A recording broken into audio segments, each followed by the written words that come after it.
Ladies and gentlemen, all across the globe, welcome to your time, ladies and gentlemen, with Miss Parks. Ladies and gentlemen, we're talking about So What's Your Story? This is a monthly series, ladies and gentlemen, on how to write your story.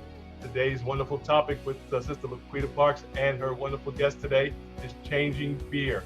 We're so excited about you being with us today. We want you all to also go to the website, payprobpublishing.com.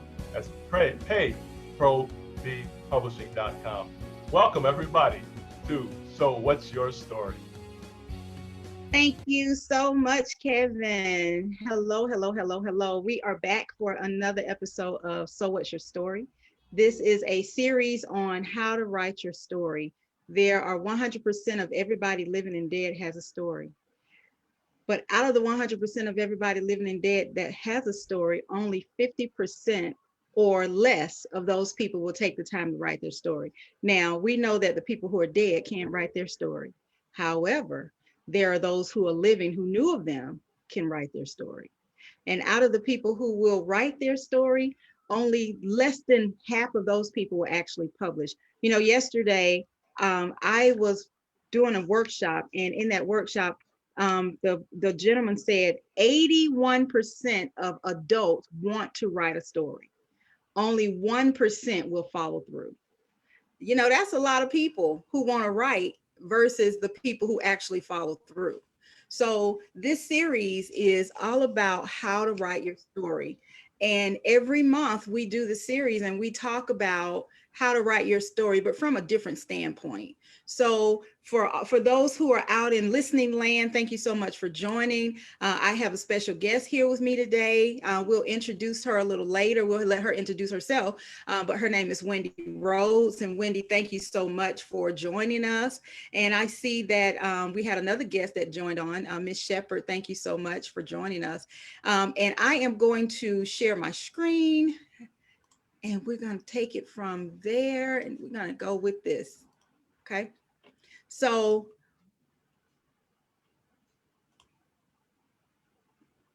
well,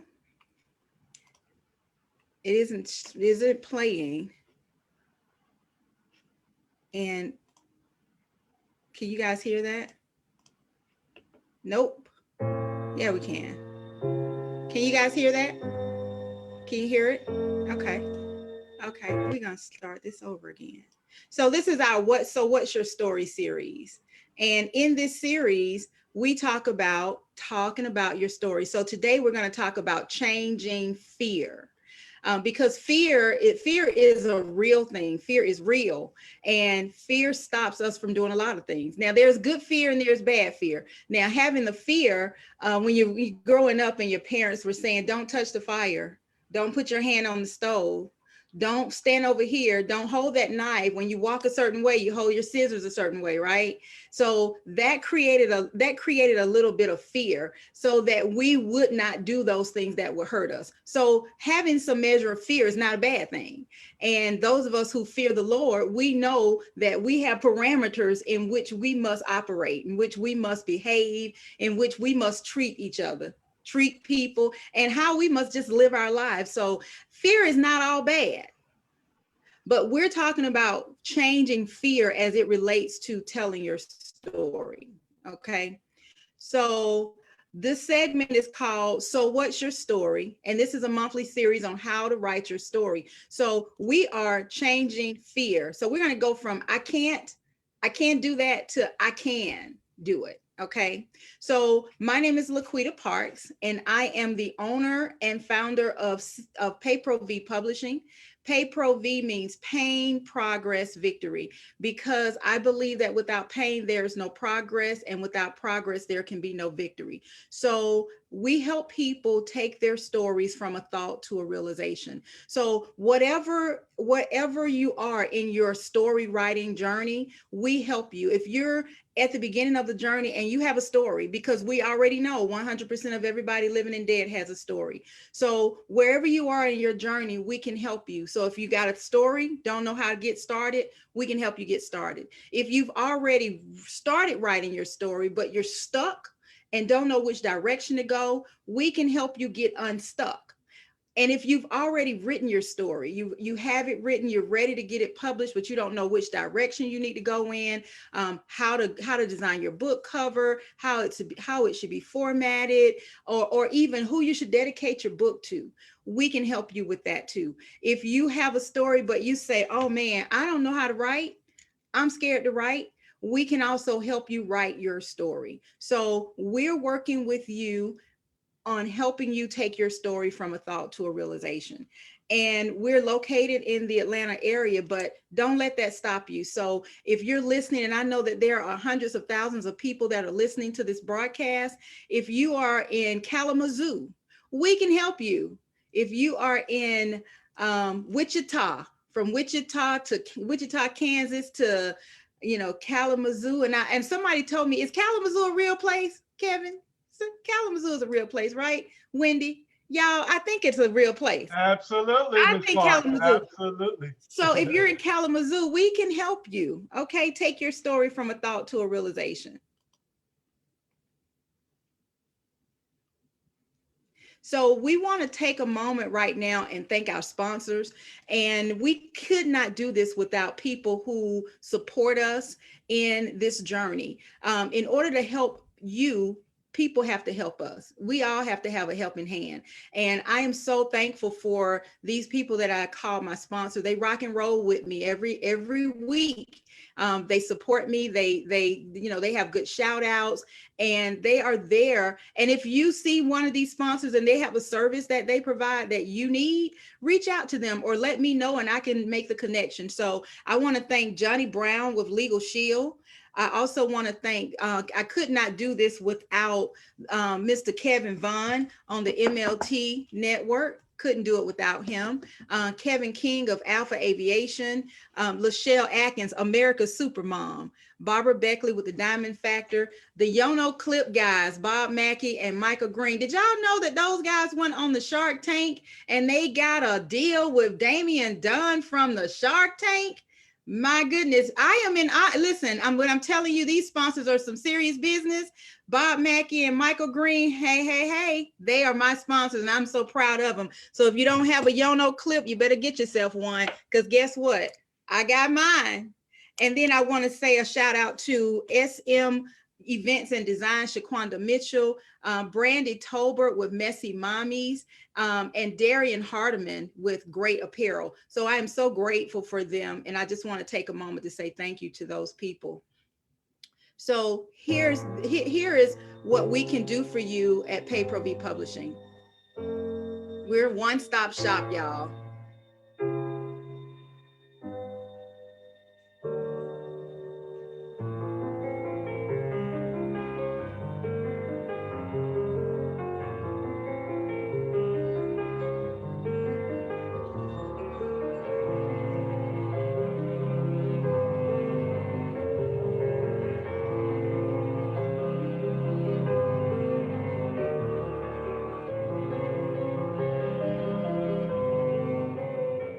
So get ready to be introduced to a world of readers. So what are we talking about today? Changing fear. And how many of you guys have some type of fear when it comes to writing your story, telling your story? I know I do. So let me just give you a little bit of information about me. So this is my story. Walking Limitations, by other people's definition, is my first story. And when I wrote this book, I would talk about fear. First of all, I'd never written a book and had no idea whether it was right, wrong, or indifferent. All I know is that I had a story. All I know is that I was feeling some kind of way. I was going through a lot of things, and I took pen to paper and I just started writing, and writing became therapeutic for me. So I started writing my story, and my story is a true story of medical childhood trauma. And it's all about how, as a 4-year-old child, I went into the hospital to have my tonsils removed. While I was there, tonsillectomy was a success. But while I was there, was supposed to go home the next day. My mom had left the hospital to go check on my other sisters. I was 4 years old, and my mom, and here's the thing, my mom was a teenage mother. So she had me when she was 17, and I was child number 2. And then she had another child after me. So at 4 years old, my mom was 21 years old and she already had 3 children. So talk about walking limitations. Okay. So I started writing my story and my mom had already passed. So I couldn't get any information from her or any permissions from her as to what to say and what not to say. So I started interviewing my family. And as I did that, I became a little nervous because in doing so, I had to find out, well, what's the real story?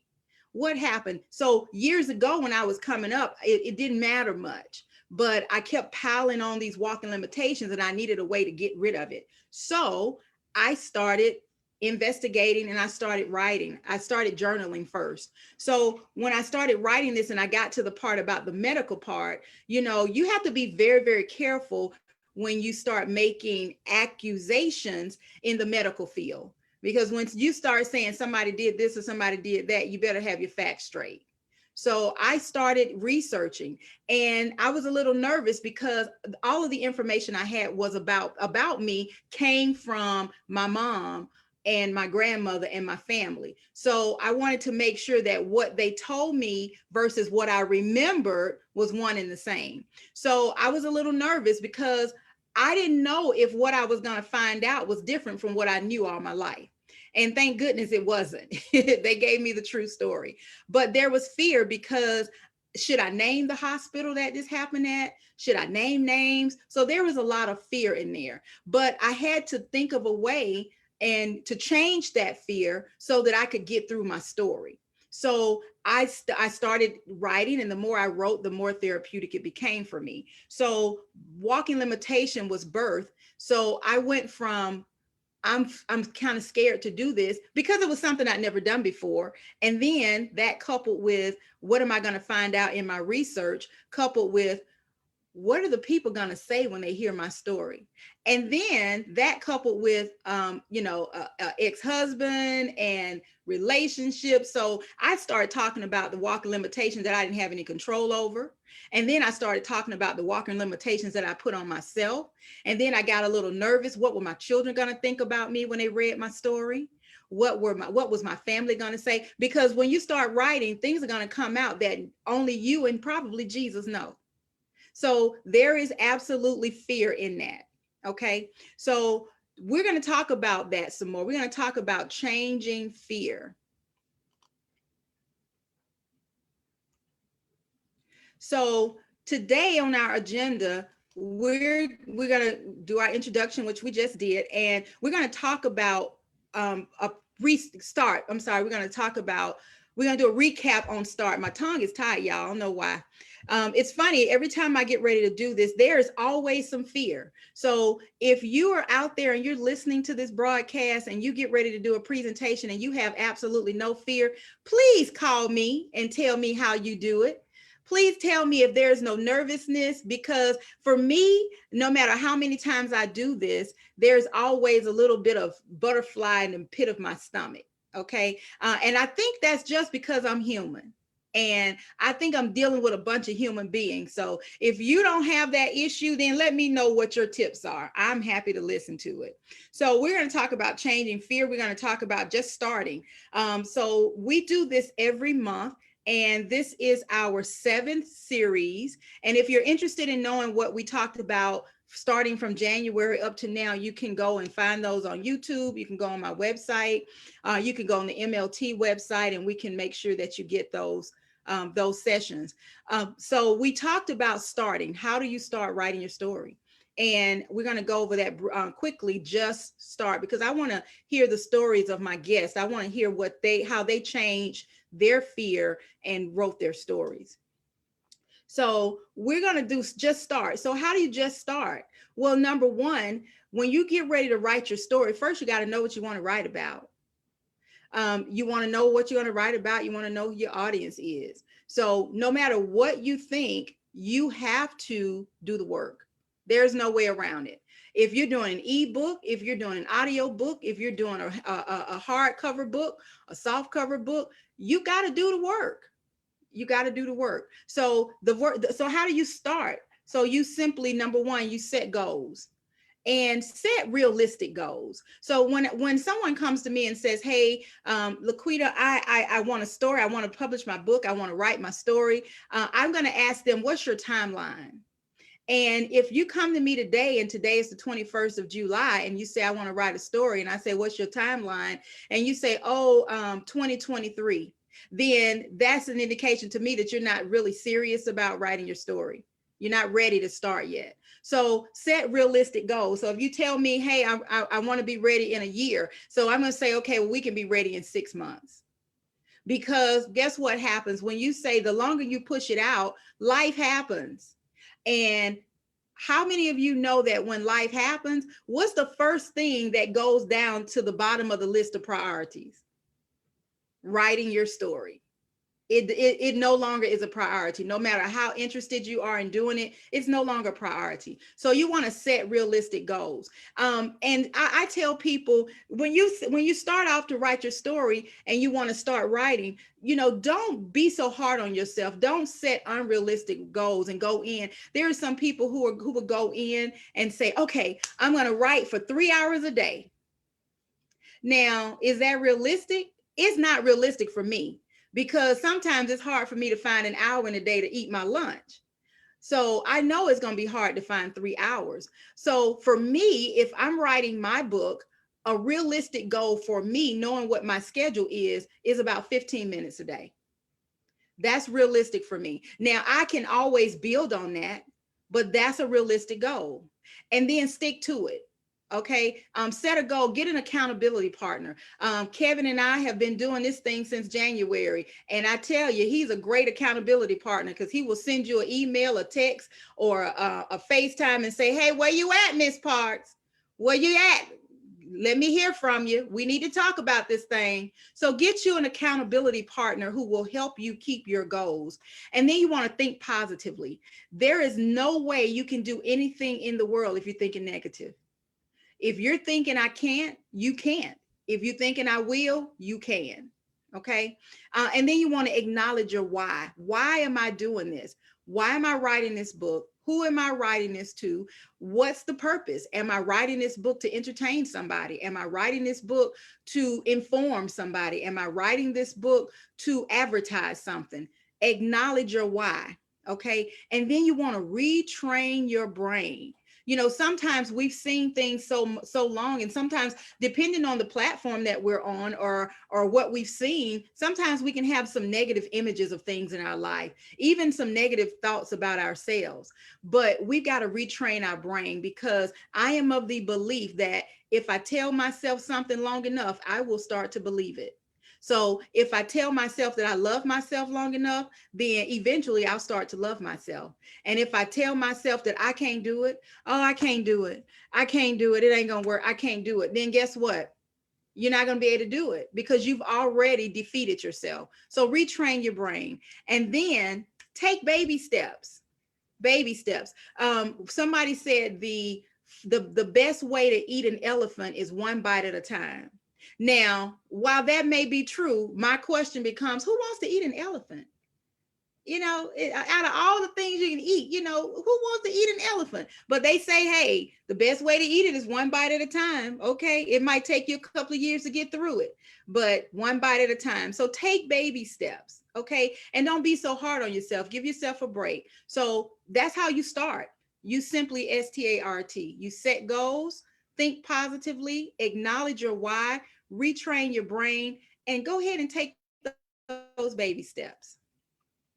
So once we've started, you want to start strong, you want to finish strong, and keep going. How many of you have ever picked up a book and you've gotten to the first chapter and you feel like you want to go to sleep?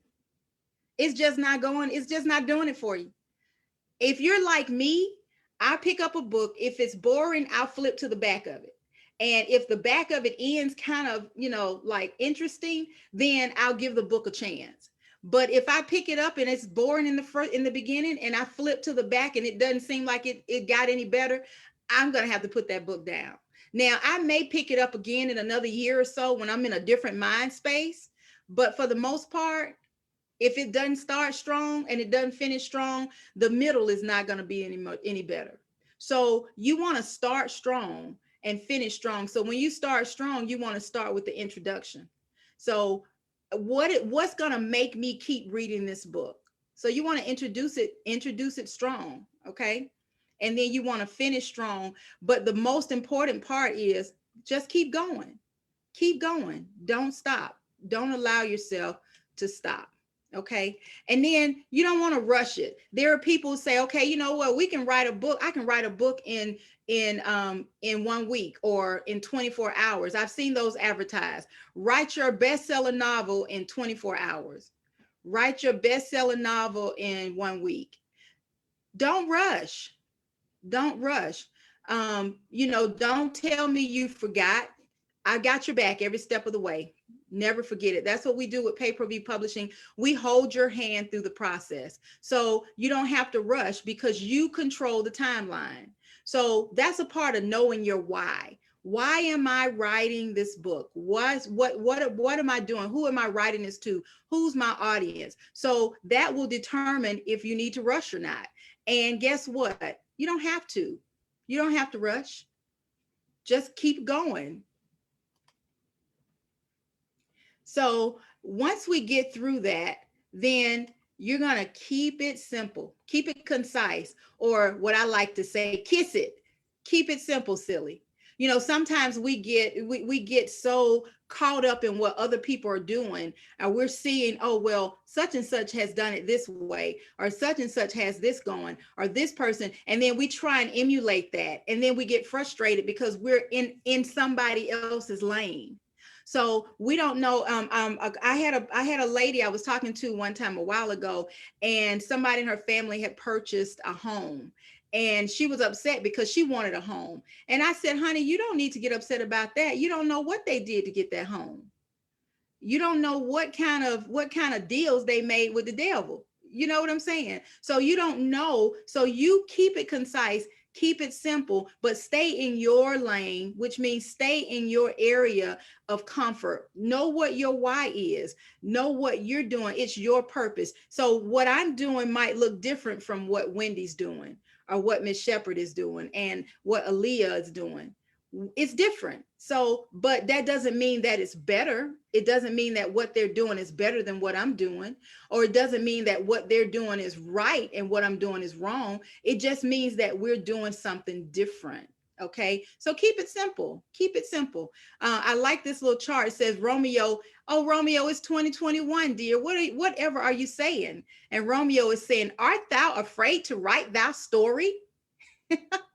So we're talking about changing fear. So Romeo's telling her, hey, you scared to write your story?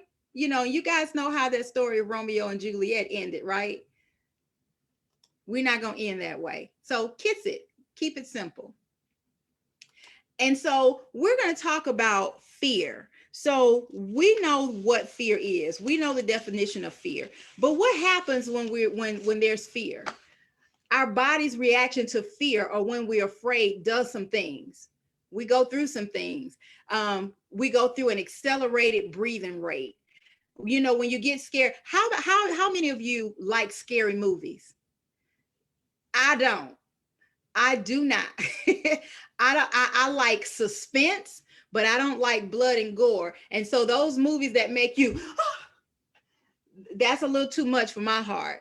So when you start feeling an accelerated heart rate, and then your breathing rate changes. Your breathing starts, so you start feeling like you're having palpitations. There's some tension, some muscle tension. And what about goosebumps? You get that goosebump and you feel that chill. And then sweating. I'm the sweater.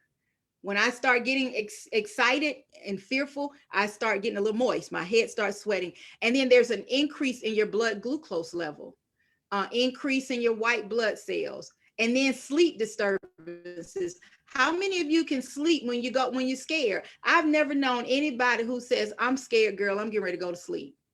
No, because you want to be awake when something goes down, right? You have difficulty concentrating when you're scared, difficulty swallowing, and there's some dizziness. So fear, while fear has its place, fear is a real thing. Our bodies go through some things when there's fear.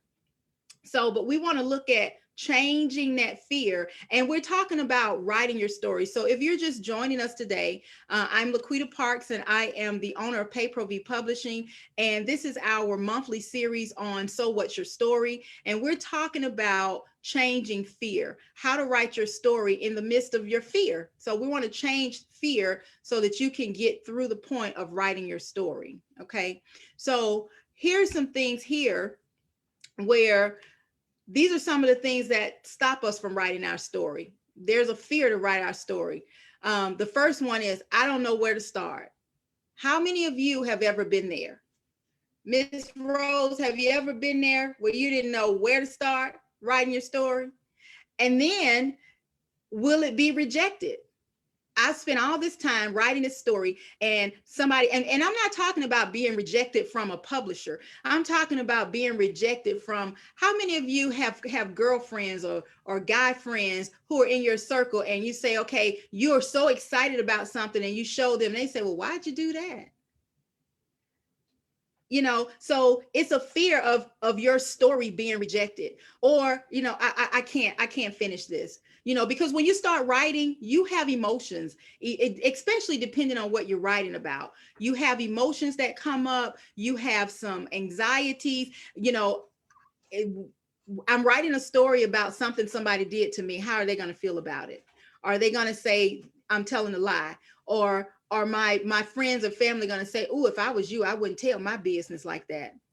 Oh, but it's your story. So write your story. And then number 4, they'll judge me. And guess what? Guess what? You guys ready? Are you sitting down? Because I'm getting ready to tell you something that's very profound. So guess what? They'll judge me. Well, honey, sir, ma'am, they're going to judge you whether you write your story or not. So write your story. Okay. It's your story. And then, my writing skills are poor. Well, there are a lot of writing skills that are poor, but that shouldn't stop you from writing your story, because that's what editors are for. So editors do line editing, they do developmental editing, and yes, there's cost involved, but if there's a will, there's a way. So don't let any of these things stop you from writing your story. So we want to change that. We want to change that fear. Okay. And so once we've gotten through that part of changing our fear, changing the fear, I'm sorry, I went back. We want to get to the point where now we're ready to start. We've cleaned out all those anxieties, and we are now ready to start our story. Okay. So I'm doing something here with this video. So I want to introduce you, and we're going to introduce our guest, but I want to introduce you guys to this young man who has a dynamic story, and he went through a lot of anxiety and depression. And so he had to do some things to change his fear. So I want you guys to sit back for about 2 minutes and listen to this awesome, awesome spoken word.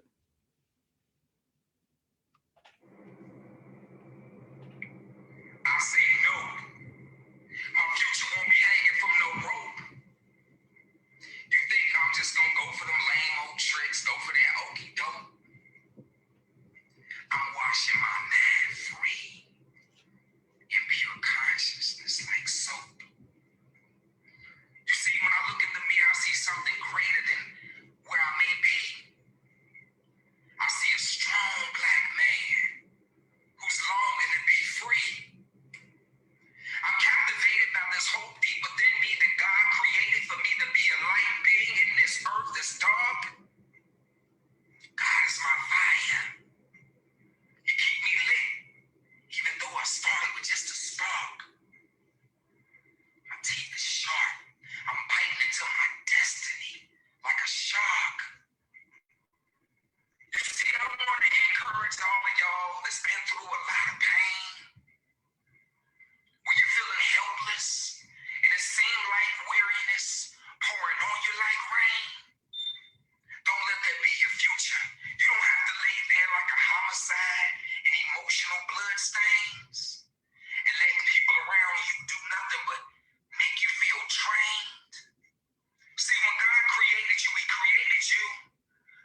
so real.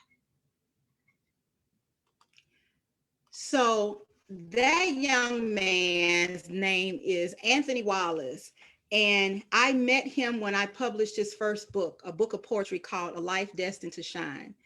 After he had written about 1,000 poems, and 500 of those poems had been stolen. And somebody told him that they would take the poems and they would type them for him. So after that, he didn't trust again. And then he was depressed and his spirit was diminished. So he had fear of, number one, getting to the point where he could share his story. Number two, trusting somebody to get that story out. And so now, not only has he written A Life Destined to Shine and 3 children's books, he is also working on his 5th book called Will Somebody Please Teach Me How to Be a Man? So I wanted to share that with you because he is working on changing his fear and building his confidence. And I'm going to tell you, if he can do it, you can too. So now I want to get to the meat of this discussion, and I want to introduce my guest, Miss Wendy Rhodes. How about she is a phenomenal woman. And I'm not gonna introduce her. I'm gonna let her introduce herself. So we're talking about changing fear. And for those of you who just joined us, this is LaQuita Parks with Pay Pro V Publishing. Pay Pro V means pain, progress, victory. Without pain, there is no progress. And without progress, there can be no victory. And we help people take their stories from a thought to a realization. And we help you change your fear. So without further ado, I want to introduce you guys to Miss Wendy Rhodes. You're muted, Wendy. I thought I was off. I'm sorry. That's okay. Man, this mute is having it out today, right? It's technology at its finest. I know. Thank you, LaQuita, for having me here today. My name is Wendy Banks Rhodes. I'm CEO and founder of Beautifully Integrated with Love and Self-Love Redefined. Oh, wow. I am a 2-time best-selling author, international best-selling author. Also, I am a transitional support coach for women who have gone through abuse, who want to redefine who they are, as to showing them how to love themselves all over again, that their internal and their external can actually match, so that's who I am. Wow.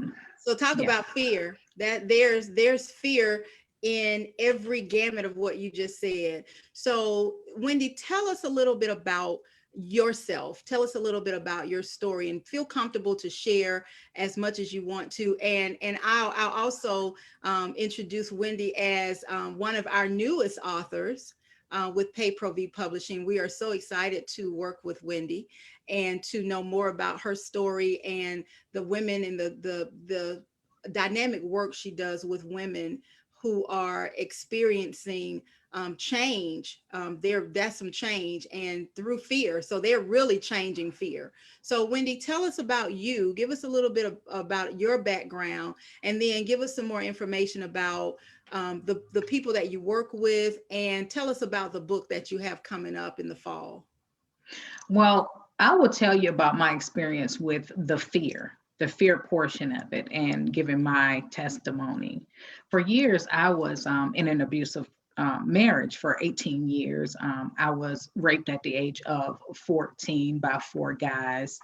And during that process, the beginning of fear set in, during that time for the 14-year-old. And then the fear just continued and continued. And then I was accepting things that I shouldn't have. So I'll move forward from that. Married for 18 years, never told anybody about the abuse or the rape. And then last year, I had an opportunity to be a part of an anthology and to tell my story. I didn't want to tell my story for years because I was afraid of the backlash. I was afraid of what people were going to say. I was afraid of, if somebody read my story, what would they think about me, and, different things like that. Well, I finally sat down, I was journaling, and I had prayed about it.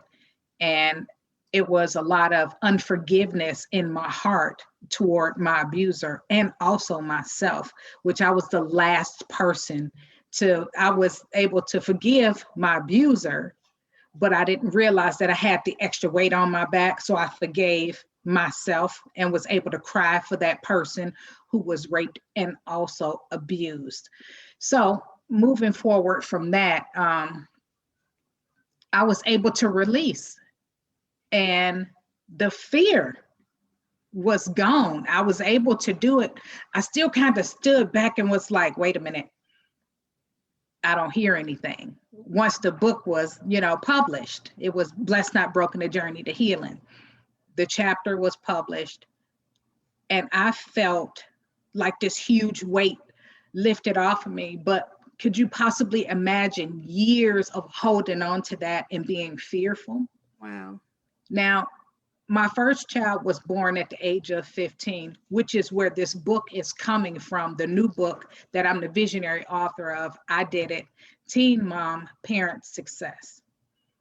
I had my first child at 15. By 19, I had 3 children.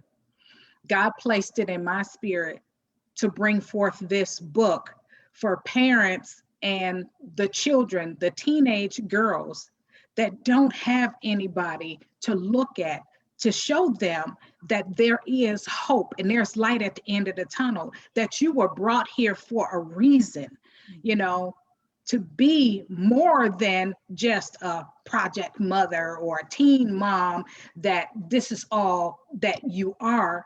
And this is brought forth.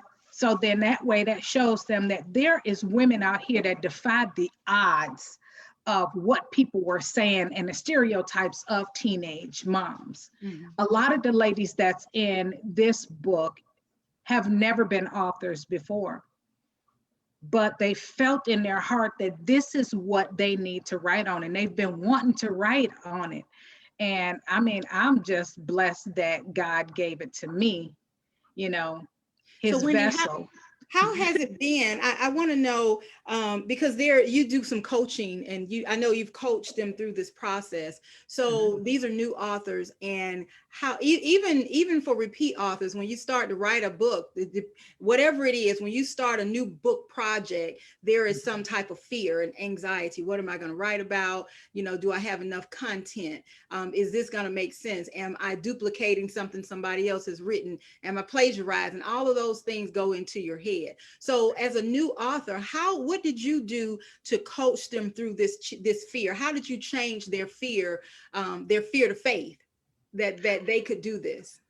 Well, it was funny. We were on a Zoom meeting, and all of the ladies, I always give them free rein to say whatever they need to say and to be unapologetically them and whatever their concerns are. So I make sure that I educate myself to be able to bring to them any information that'll help them. And my phone is always available to be able to talk them through whatever, if they need me to look at something or review something. And I always tell them that there is no dumb question. Yes. At all. Yes. And I continuously pray for my authors, and that's for sure. I continuously pray for my authors, because we have to continue to bring it at the foot of Jesus to make sure that he is the author and the finisher of our faith, and to continue to bring this forth, and that it's him and not us, that these are his words working through us. Exactly. I love that. As a publisher, you come in contact with different personalities, and every one of my authors has a different personality. And so I have this joke where once you become an author, you lose your name with me. You become, oh, that's a failure to communicate. I mean, that's walk limitation. Oh, that's, beauty redefined, right. Purposefully scarred, so you become your book. You become your book title. And I do that every morning when I do my prayers. I pray for my authors. I ask the Lord to be inside of them and meet their need in abundance with what it is that they're doing, but help them to help their light to so shine. And if they don't know him, to let my light be that light that shines. So I like that, because you're building relationships, you're building trust. And I like that. So sometimes we get caught up in the project and the finances behind the project, or the potential finances to be earned from the project, and you forget about the person. And with what we do here is we help you, and we don't exploit you. We provide a productive platform for you to tell your story. And so I like that you take the time to let those young ladies know that, hey, number one, here's your support. Number two, it's okay. You can be unapologetically who you are, because whatever that is, it's what has gotten them to this point. And then to do another thing, and go another level, and change from fear to, because the fear was, okay, I'm not sharing this story. This is, and those stories are heart-wrenching. I'm not sharing this story. And then here it is, this lady want me to put my story in a book, and then she gonna abandon me in the process. So I love that. I love that. So tell us why you found it necessary to do this project. I know it was God giving you the vision, but girl, if you like me, God has given me some words before, and I went the other way. I have known the right thing to do, and have not done the right thing to do. I have not known, and then known. And so I'm just talking about me, y'all. I ain't talking about nobody else. I'm just talking about LaQuita. So Wendy, what was it that made you say, okay, I'm going to do this? Why were you so led to do that? And, you're a two-time best-selling author. You up here. We down here, we little peons down here. What made you say, okay, you know what, with that? And then here's the thing, you have a humble spirit about you. So what made you say, okay, you know what, I'm going to help them change my fear? Was there a Wendy in your life that helped you change your fear? No, I was so secluded because of the abuse and everything. But as I said, I was a teen mom. When I was a teenager and I had my second child, it was my senior year. I had her before I even graduated my senior year.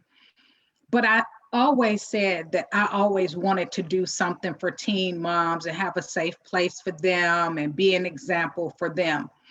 That's what I said. I forgot all about that. But I was praying one day and I said, God, I don't even remember what I wanted to do. Like, can you just bring it back to me? Like, what is it that I wanted to do?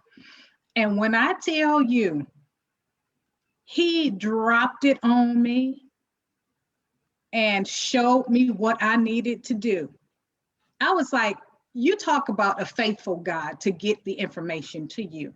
Like, oh, I just been waiting for you to ask that. Like this just been, and it's been laying dormant inside of me. And when I tell you, I just went, okay, God, I gave you my yes. I gave you my yes. Oh yeah. For those of you who just joined, we are talking about changing fear. We do the series every month. Every month we meet here on Wednesday, the third Wednesday of every month, and we talk about how to write your story. And we have special guests, and today our guest is Wendy Rhodes, and we're talking about how she changed fear and wrote her story. Not only wrote one story, but two best-selling stories. And she's helping for her third book to help women who have been in similar situations that she was in, helping them change their fear and become first-time authors. So we're excited to be working with her. Wendy, I want to stop for a moment and recognize the other guest on the that's joining us today. Miss Shepherd, if you'd like to say hello or wave your hand, please feel free. How you doing? Good. You're on mute. Did you want to say something? You're on mute.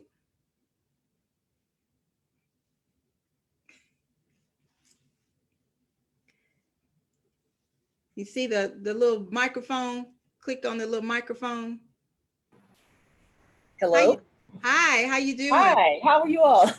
Yes, Thank you so much for joining us today. thank you so much. Yes, I'm enjoying it. I'm learning a lot. Okay, do you want to share a changing fear story? Do you have a changing fear story that you want to share with us? There's a few things, but not. I don't want to share it just yet. But as I'm listening to the speakers and listening to the different guests, it's actually making me rethink my thoughts. So, thank you. Yes. Well, that's pretty good. That's pretty good. So we all have to do that from time to time. Yes. Thank you so much for being here. Let us know, and feel free to make a comment, ask a question. You can ask Miss Wendy a question. I'm Great. happy to answer any questions if you have any questions for me. So did you have a question for Wendy? Well, I am unfamiliar with her, so I would like to actually read her books. Okay, so Wendy, go ahead and tell us how we can get your book. Well, you can go to my website at selfloveredefined.com, and it is on my website. Okay, and you can put it in the chat too, Wendy. So Okay. put the information in the chat. Miss Aaliyah, if you'd like to say something, please feel free. Tell us how you're doing today. Actually, I'm doing great. I'm just on here getting as much info as I can. Well, thank you. Do you have a changing fear story that you'd like to share with us?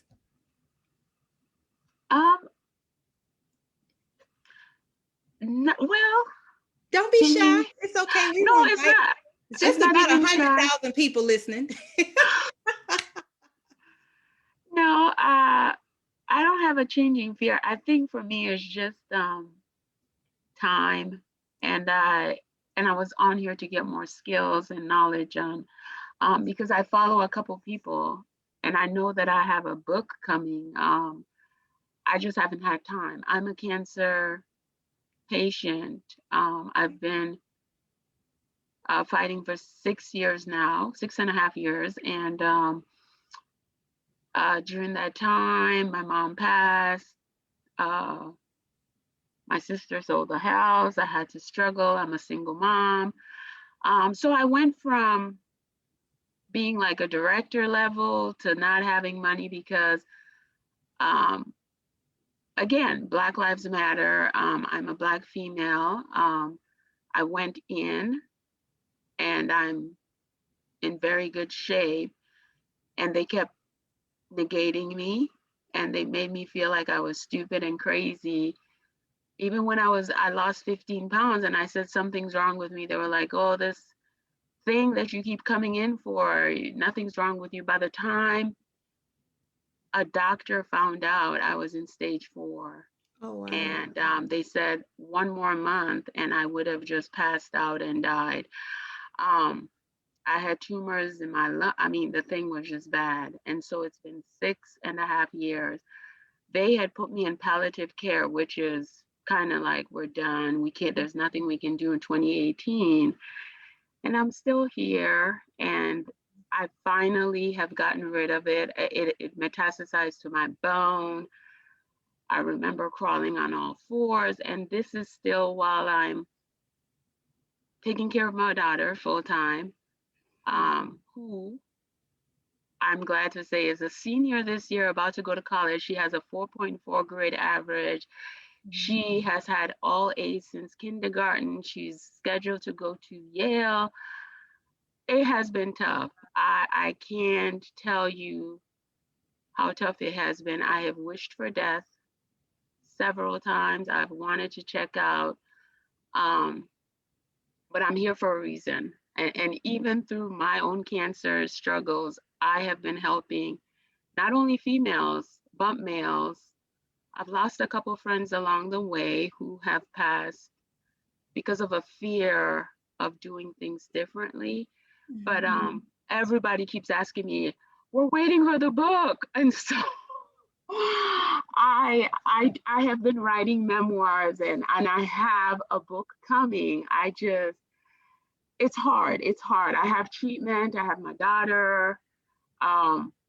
I do several things to make sure I have money coming in because I've had to quit my job.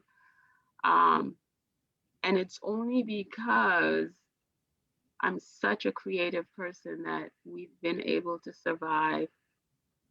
Because my daughter tells me all the time, like, we could be homeless right now. I don't even know how you do it. But so it's been a lot. And my story is thriving. You can still thrive and deal with cancer, and you can still overcoming cancer. So I do definitely have a story. Everybody's waiting for my book. I'm a member of a running club. I actually train women on how to stay healthy and um and um and be in shape. And I and sorry, the only reason I don't have it is I'm always multitasking. I have so much that my thing is time. I don't know if I can do the video. So yeah. Oh, that's sorry. This is my daughter's. I was even rushed. I was on the phone, so I just logged in and she logged in. We each have a Zoom, so she has that background. But yeah, my neck is in a brace. I have some spine. It's been 6 years. Cancer's hard on your spine, and so I do have some issues going on. But yeah, I'm in shape. I train women. I train half of my high school friends, some in the Bermuda, different states in the US. And then when we went to COVID, I started doing it on Zoom. Um, Nobody knows how I did it, only me and God. I'm just a driven person. If people see me and I tell you the story, and I feel like a prisoner of war where they just forgot about me and I was getting tortured every day. Cancer treatment is a joke, it's a torture, it's chemicals. It is actually chemical warfare that they repurpose and they're saying it's chemo. All it does is wipes your whole cells. It slowly kills you. I literally had to create a whole natural treatment plan to offset every single thing that happened to me. I was almost 200 pounds. I had a gut, the treatment, my spine deteriorated, my discs were collapsing, it metastasized to my bones. And I am here. I run Tuesdays and Thursdays and Saturdays with a Black Girls Run. There's a local group here in Atlanta. I run with them. I train 4 times a week. I get up at 5 and I train from 5 to 9. And now, actually, after this week, I'm gonna start a training group for my daughter, for her high school friends. We're gonna do a challenge for homecoming because they're all going to college. I'm gonna teach them how to eat healthy and start a healthy life because we have so many things stacked against us, and so I want them to start life off at an advantage and not a disadvantage. So I tell people the only thing that saved me is health. If I wasn't healthy, I don't know what would have happened. My doctors, my oncologists, they literally want to dissect me because they're like, we don't know what you're doing, just keep doing it. I literally was down to my last drug in March. They tried some trial thing on me. I was down for 3 weeks. My whole skin erupted in like rashes and sores. And I mean, it's cancer treatment is rubbish. Radiation, I hit my radiation limit for life in 2017. And they have been giving me radioactive dye every 3 months. And I'm still here. So wow. You know what? yeah. Miss Thomas, You have a story. And so here's the thing. I can help you take your story from a thought to a realization. You have, so I tell people there is somebody waiting on the other side of their story, of your story, to get to the healing of their story. You know, have you ever gone to the store and you're looking for something in particular, but you don't quite know what it is? And then when you get it, it's like, okay, this is it. This is it. You everything in you is like, this is it. This is it. So there is somebody that's waiting. And I honestly believe that there's somebody that's waiting. And see, here's the thing. They don't know that they're waiting for you. They don't know that they're waiting for your story. But when they come across it, when they see it and they pick it up and they read it, they're going to say, oh, wow, this is what I've been waiting for. Your story is your story is your story, but it's not your story. Your story is to help heal somebody else, because there are people who are going through what you've gone through and they didn't survive. There are families who are still trying to pick up the pieces from that. You know, when I was a child, and I have this conversation all the time, and I struggle because at the age of 4, I've been crippled since the age of 4 with I've had almost 25, 30 total surgeries all over my body, stemming from a shot that was given to me in my sciatic nerve. And that led to a domino effect to where I have lupus and some other things. And I had a conversation with someone who said to me, you know, well, you know, you have to take care of your body when you're young or it will do blah, blah, blah. Well, they don't know my story. And they don't know that I didn't get to choose. So I didn't get to choose because I couldn't run and play. So at the age of 4, that was over for me. From the age of 4 until now, I'm 52 years. I'll be 52 in October. There is not one day that I don't go through a day without pain. Every single day of my life. And I don't take pain medicine, because if I did take pain medicine, I would surely be addicted to it.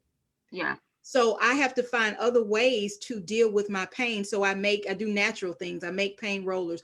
But when there is somebody waiting. I didn't know that when I wrote my story, I didn't even market it. This is my story, Walking Limitations. I didn't even market it.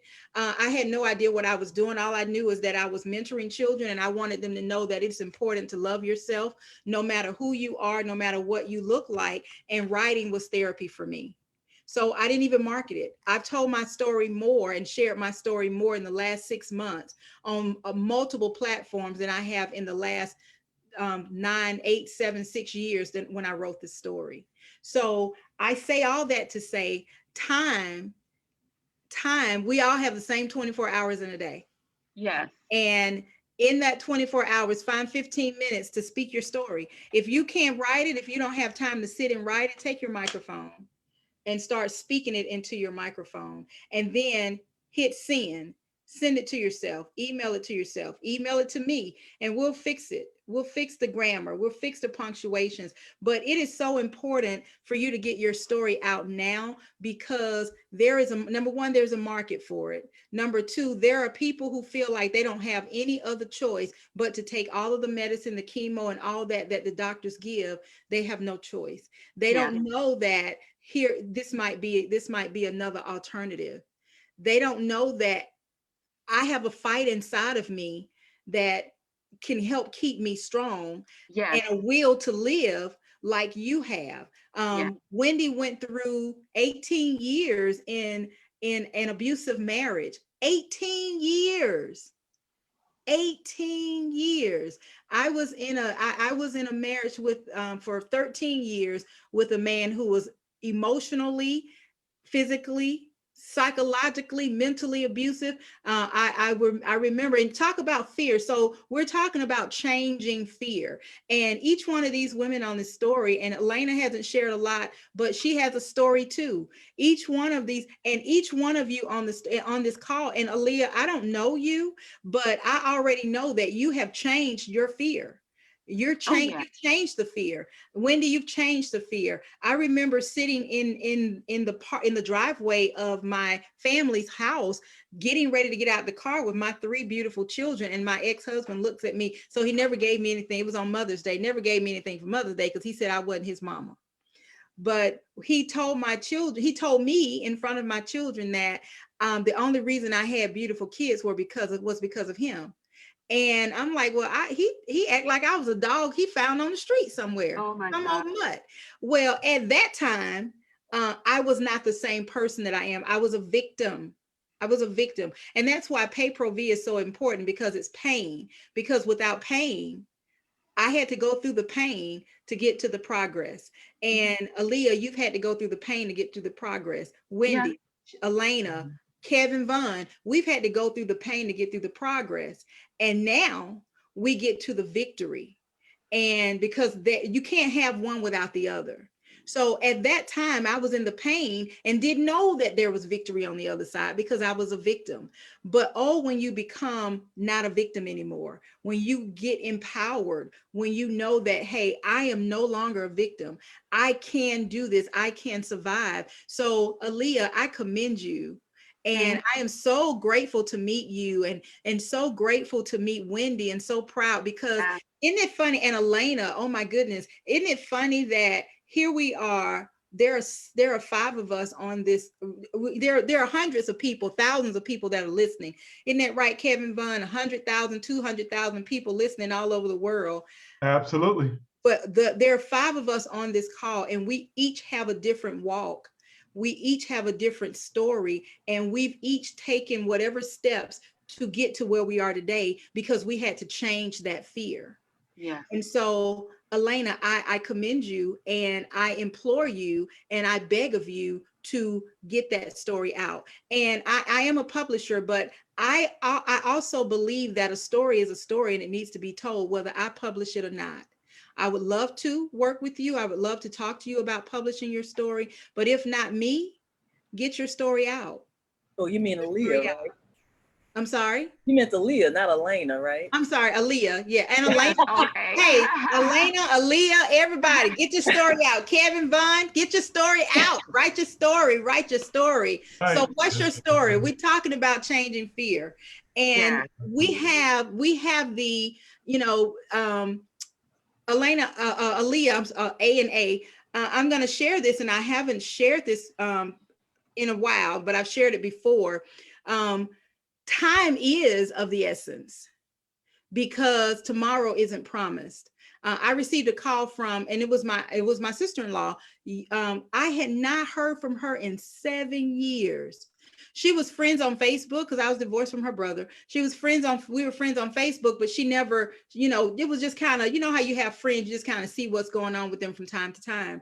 I knew that something had happened in her life where she killed somebody. Didn't know the details. Nobody knew the details. Nobody knew what happened. And I heard through the grapevine, my children told me that they heard from somebody else that their aunt killed somebody. So out of the clear blue sky, she sent me a message and said, hey, I want to talk to you. I'm ready to tell my story, and I think you can help me do that. And I was like, wow, okay. So we set up an appointment to meet about 4 days later. I was waiting. It was going to be a Zoom call. I was waiting. She didn't show up. And I'm thinking, okay, I don't have time. This woman wasting my time. So, and sometimes people will do that. They will be flippant, and it's like your time is not as valuable as their time. And they will make appointments and don't even follow through. Well, I sent her a message and said, okay, we're going to meet. And she said, she was up late, I guess partying or something. She was up late and she, missed the appointment. And I thought, okay, I don't have time for this. So, but something said, okay, give it another chance. So a few days after I gotten out of my feelings, because I was in my feelings, because we had a connection because I was married to her brother. And it was like, I was feeling some kind of way, like, you're not getting ready to waste my time. But something said, reach out to her again. This was in December. I reached out and I said, are you, I still have some time in my calendar. It's filling up fast. Do you want to meet? She said she was in the middle of something that day. The day after that, I got a call that she passed. She died. She told her son she had a headache. She laid down to go to sleep. She never woke up again. She died without telling her story. She died without her children and her family knowing what happened, that she killed somebody. Everybody that don't kill somebody. Oh my God. There has to be something. So what's my point, LaQuita, owner of Pay Pro V Publishing? My point is, we don't have time.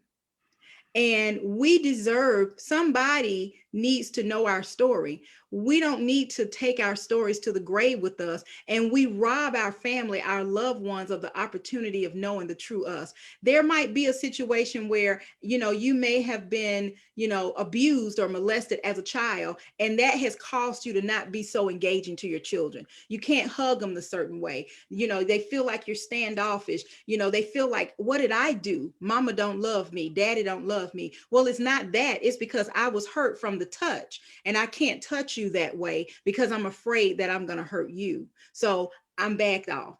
They don't know that because they don't know your story. I had a young lady in my program to find out when she was I do women meeting groups called Exhale. I had a woman who found out at the age of 45 that she was the product of date rape.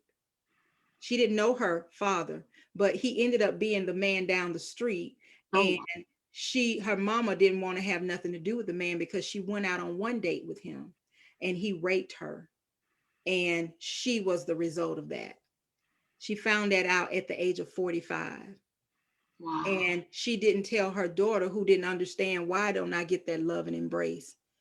It's a generation, it didn't happen. So I say all that to say, your story is important, and there is somebody waiting on the other side of your story so that they can get healed into their story. They don't even know it yet. So Aaliyah, consider it.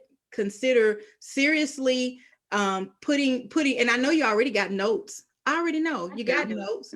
You already put them notes together. You already got a book. I know, you just got to organize it.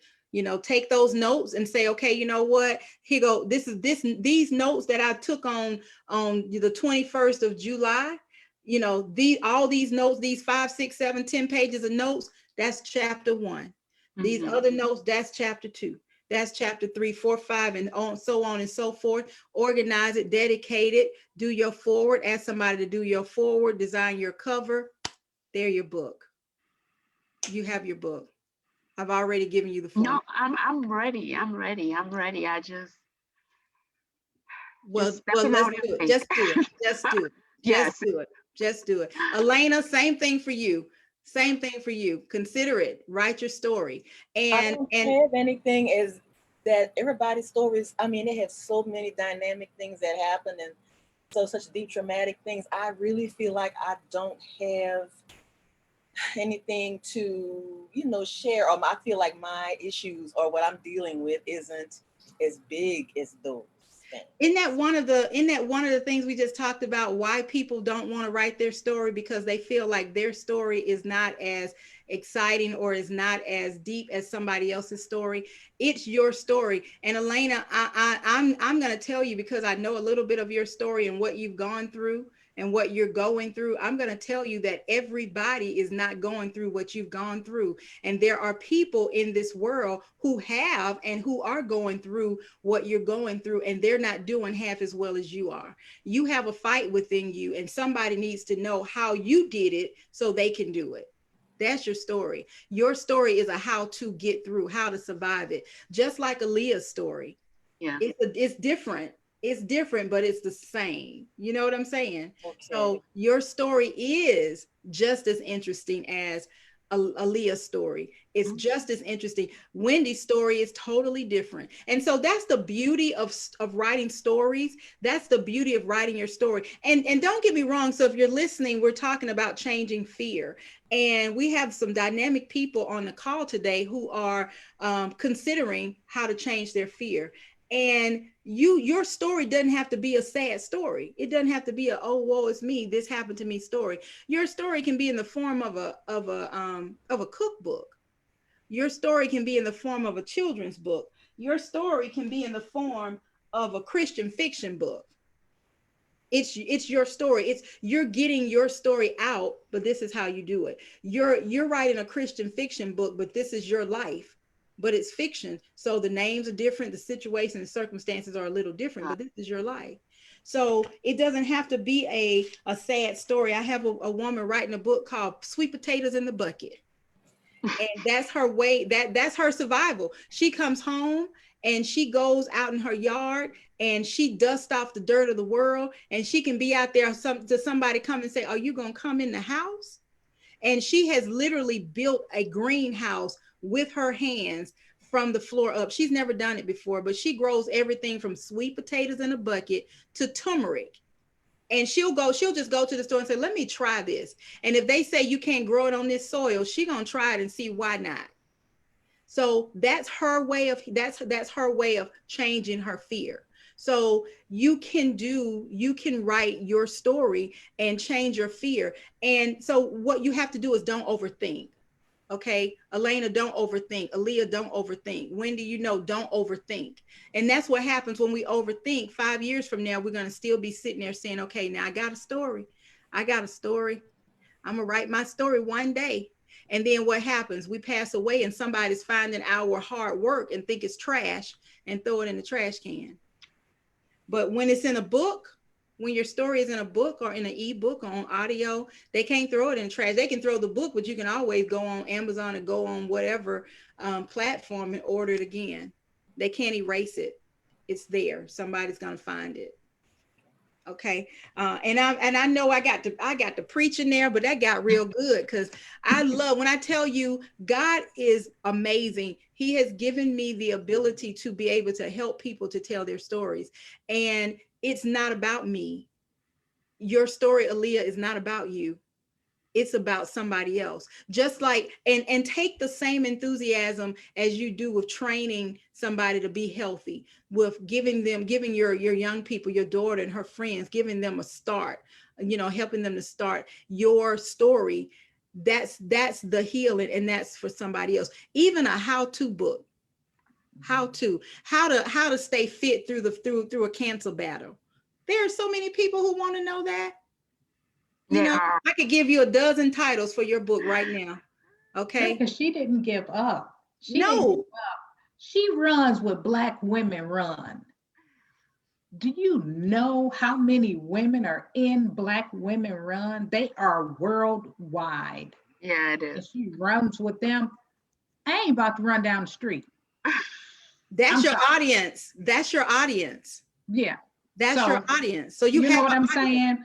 I mean, and I commend you. Oh my God. To God be the glory. Like, yes. Seriously. Because I mean, for you to come back, it's like, hey, God has the final say. Yes, exactly. Amen. Exactly. He turn around and say metastasize, that's it. Right. Exactly. In her bones. Yeah. Exactly. Yeah. They already said, okay, you know what, this is it, hospice is in, we're done. They've written you off, but you're still here. You said it yourself in the first sentence. You said, I'm here for a reason. Yes. You're here for a reason. So we are talking about changing fear. Look, ladies, this has been such a phenomenal conversation. I am so pleased that you guys had a chance to join us. For those of you who are listening to us, we are talking about changing fear. And as we get ready to wrap up this segment, Kevin Vaughn, do you have anything that you want to add to this awesome conversation? Absolutely. I had to pop in here. Let me go and pop in here real quickly, because I wanted to make sure I celebrated these awesome women. First of all, Miss Rhodes, you are amazing. Thank you so much for who you are. I am so proud of you, and God just has you. I know that without a doubt. So thank you so much for your tenacity, for your awesomeness as well, and also to your beauty as well. So may you continue to grow. I'm gonna let you know we're praying for all y'all women right now. I'm praying for you for sure. I'm praying for each and every one of you that you continue to grow, but also have that mindset of God, right? Because God has given you everything you need to succeed. All you gotta do is believe. Ms. Thomas, I'm so proud of you. What a powerful testimony.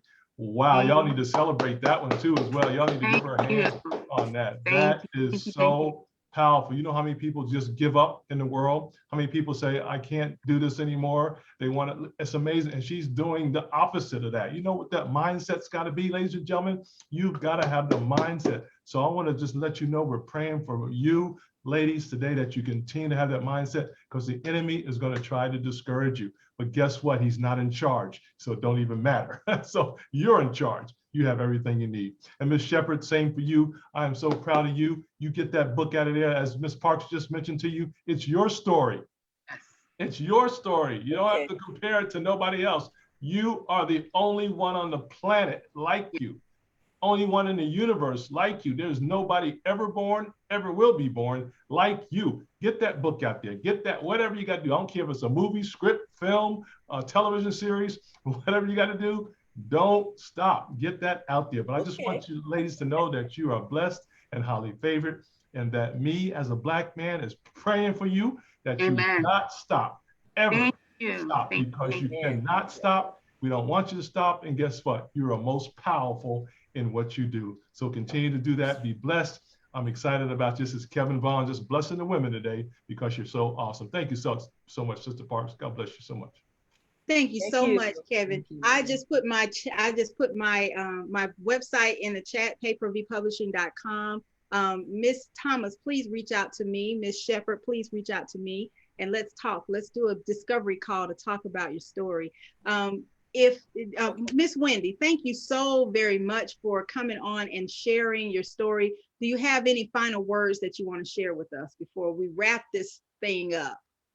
Well, what I do want to say is that a lot of times we may even need that extra push, you know, the extra encouragement just to get our stories out. And sometimes it may be just that one person that you least expect to be your encourager. It's the person that you looked over that'll say, girl, you got a story. Girl, you need to tell that story. Girl, why don't you go ahead and get that journal? Start journaling.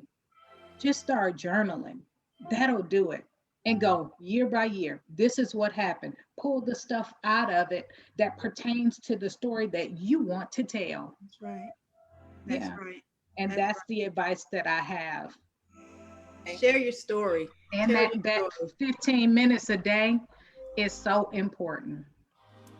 If you got time to teach other people and do their little workouts and stuff, I got time to write. Yes, that's true. 15 minutes of breathing time, exhaling. Listen, go to bed. Go to bed. Set your alarm for 15 minutes to get up 15 minutes earlier. Or if you like me, when you wake up through the night, you're looking at your phone and all this, just pick it up and act like you're going to send a text message to somebody and put your microphone on and start talking. And I guarantee you in 15 minutes, you got a couple of chapters, because you can talk a lot. 15 minutes is a lot of time to talk. And email it to yourself. You can go, hey, today is Monday, April 1st, 2005, period. I went to the store this morning, and when I walked in the store, I saw this woman wearing a chicken suit, period. What in the world was she thinking? Period. And then you start. So I've already did a paragraph in less than 30 seconds. So imagine 15 minutes of talking. Do it, set a time. If you're taking a lunch break or you watching the news or something, every commercial, start talking and send it to yourself. You have your story. You can work out the grammar part. Just get it out. Get the content out. You can do ebook. You can do audio book. No matter what you decide to do, you got to do the work. And you already have the story. Miss Elena, do you have any closing words for us before we wrap this thing up? Any closing words? No, I do not, but I will I do have a journal and I do have notes. So I will take you up on your message to get with you to kind of start laying something out. Awesome. Awesome. I look forward to it. I learned a lot today. Thank you. Yes. And if you guys want to follow me on Facebook. Yes. We definitely. Yes. Yeah, definitely connect that way. Okay. Encouragement. I was going to say, Aaliyah, I heard at least 6 chapters. Yes. When you was explaining, I sat there and I counted at least 6 chapters. Girl, I got 10. You got a good start. And you know what? That's a, let me tell you, I have people, this is a second series of a book. So this is a series and it's a small book. And this book is about 63 pages. Okay, it's a short book, but it's a series. This is book number 2 in the series. Okay, so you don't have to have a book that's 300 plus pages. Yeah. So this book is my story. It's the same size. 170 pages, 300 pages. You get my, you feel me? You get my, Yeah. see where I'm going with this? You Yes. see where I'm going with it. So you don't have to look at somebody's story and say, oh, well, her story was 250 pages and my story is just 75 pages. Don't worry about that. Don't worry about that. I purchased books that the content was so good, and I looked and it was 45 pages. Wow. But the Right. content I was was about so to say good. the The same content thing. was so good. I was like, woo. Yeah. And those are And I books was looking for that I more. keep. Those are books that, exactly, those are ones I keep, because you don't have to say, you don't have to have, you can say a lot in 50 pages. You can say a lot in 25 pages. You know what I'm saying? So sometimes we get caught up in the how many pages I gotta have. Just start writing. Just start writing. And I guarantee you will, once you write, think about what you want to write about. So if I was writing my next book, I won't even think about the title. Won't even think about the title. I'll start writing an outline. So I'll say, 1 through 10. And then I'll think about what I want to write about. So if I'm writing about my life, I'll say, okay, chapter 1, trained by pain.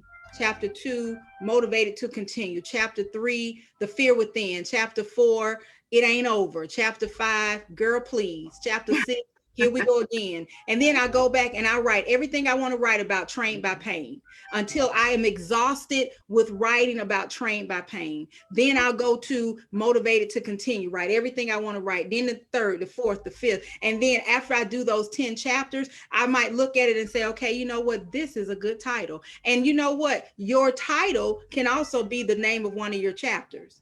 Okay. And once I go through that, I might decide, okay, you know what, this is good. I need to add a little bit more. I need to talk about that wayward child of mine, or I need to talk about that crazy boss of mine and how I went through. And then I might have 15 chapters. But make sure you start strong, finish strong. You got your book. Don't focus on the chapter. Don't focus on the title. Do your chapters, do the content, and then think about who you want to dedicate your story to. It could be those doctors who tried to count you out. They put me on death's door before I was ready. God wasn't ready for me yet. They were trying to kick me over to the other side. Or it could be your baby girl. This was my inspiration to keep going. Oh yeah, definitely. So there you go.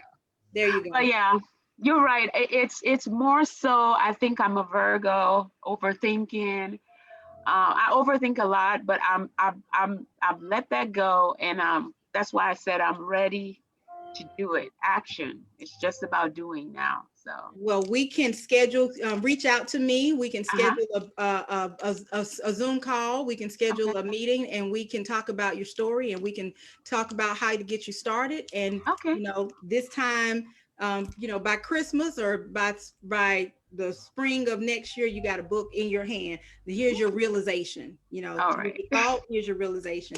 So this has been such an amazing episode where we're talking about changing fear.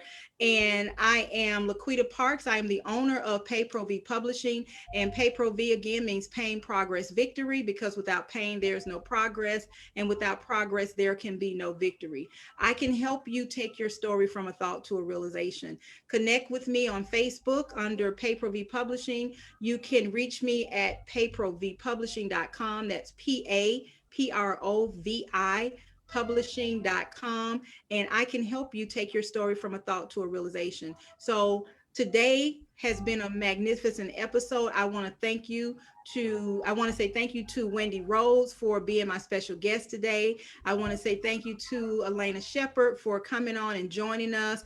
And I want to thank you to Aaliyah Thomas.